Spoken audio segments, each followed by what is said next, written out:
My name is Lynn Walter, and I am here representing a nonprofit organization called Mothers for Nuclear, which was founded 10 years ago in California by Heather Hoff and Kristen Zeitz, two young mothers who were environmentalists and skeptical about nuclear at first. They went and got their engineering degree at San Luis Obispo, California, Cal Poly, and they got to work at a nuclear power plant called Diablo Canyon, and that's where I met them.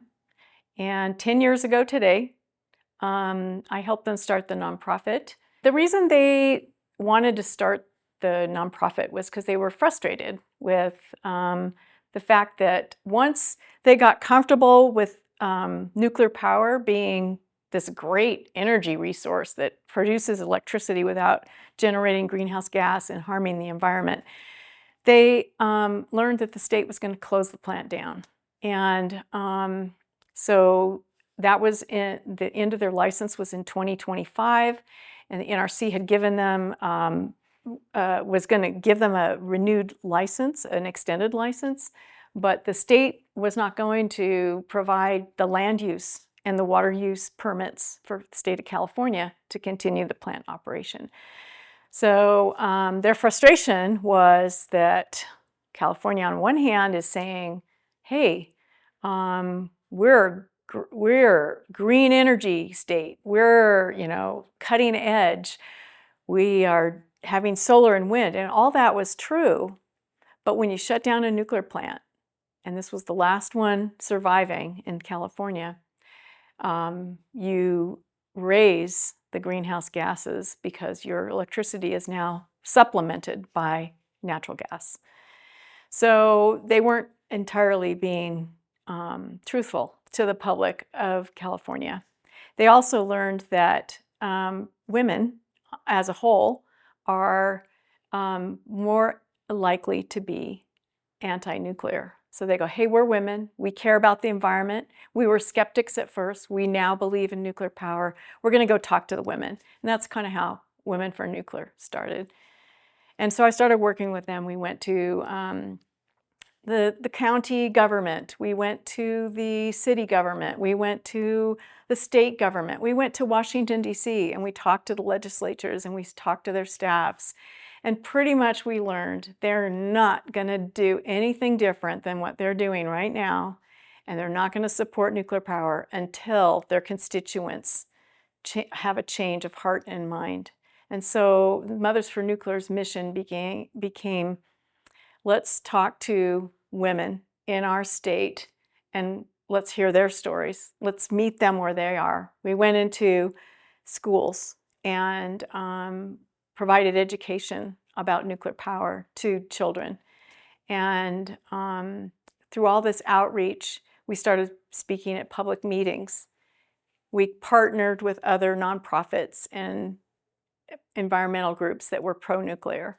And nothing is inevitable. The other day in this conference, I heard someone say, people are coming here, the industry is coming here, they're coming for the uranium, whether you like it or not. And that was told as an inevitability. Well, no, nothing is inevitable. In fact, the state legislature completely reversed its decision, and the nuclear plant is running today.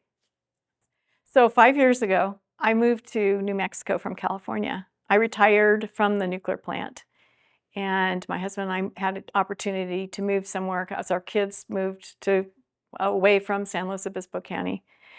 And we've always loved the high desert, so we found a place in Santa Fe. We built our house during COVID, which was quite an experience. And we just love the land of enchantment. It has enchanted us. And Kristen and Heather it's been 10 years since they started their nonprofit, and it's gone worldwide. They have representatives all over the world. They have donations from all over the world. And they're a big deal on social media and on many, many platforms.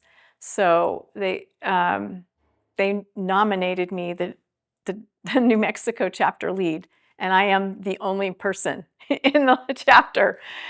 But I had one other person. She worked at Los Alamos Labs, and I had known her from before, and she was a Mothers for Nuclear member, but she got a job opportunity in Paris, and who could say no to Paris? So it's still me, and I'm looking for ways. I'm going to be talking with Heather and Kristen to kind of grow the chapter here.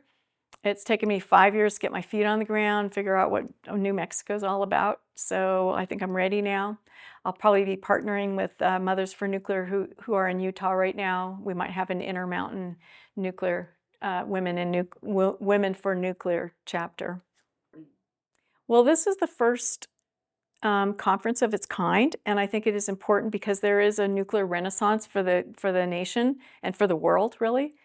And it starts here in New Mexico with uranium. So this conference was an attempt to get all the various parties together, the tribal people, the industry, the government,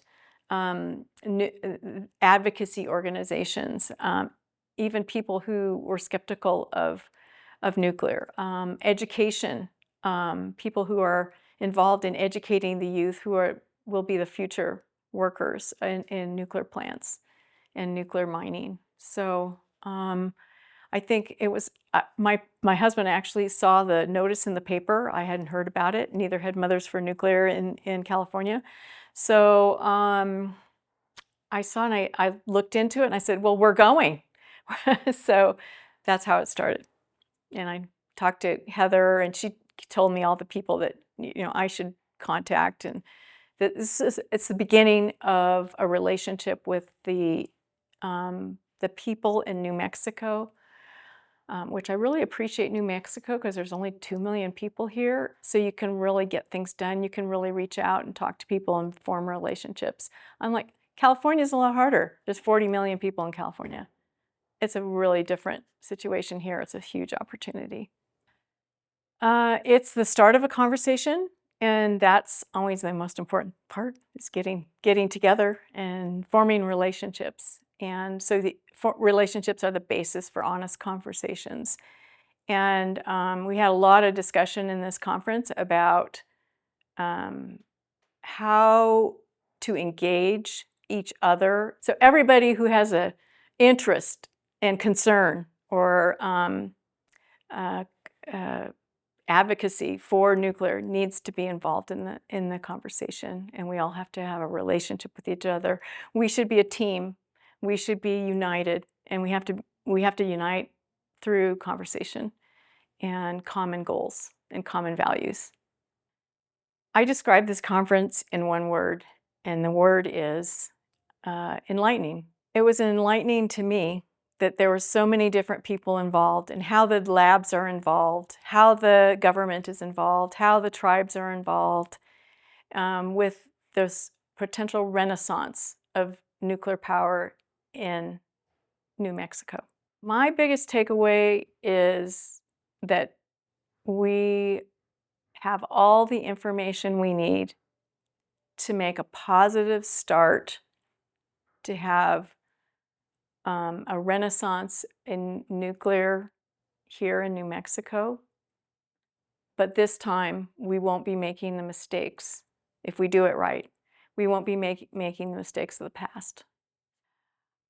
Well, I worked in nuclear power for over 40 years of my life, and I worked with the light water reactors, which are the traditional reactors that you see today, like Diablo Canyon, like Palo Verde in Arizona, and like Comanche Peak in Texas, and the South Texas project in Houston. Those reactors are large. They employ 1,000 to 1,500 people. And the new reactors can use less water, are more, they're designed differently, so they can be smaller and more deployable. They won't take as long to build. They won't be as controversial because all of the lessons learned in the past will be incorporated in these new designs. I'm also excited about it because one of the small companies is called Oklo, and um, I had the fun experience of meeting the founders of Oklo, a husband and wife team that were MIT students, and they had this design that they came out of college with, and they've built this big company with venture capitalists investing, with AB investors, and they have a really great idea for deploying small nuclear power plants. For example, if you're a small city in Alaska, far away from Anchorage, where do you get your power? It would be great if you had a small nuclear power plant that is of a new design that could be buried underground, and it could supply 24/7 your electricity and not harm the environment in doing it.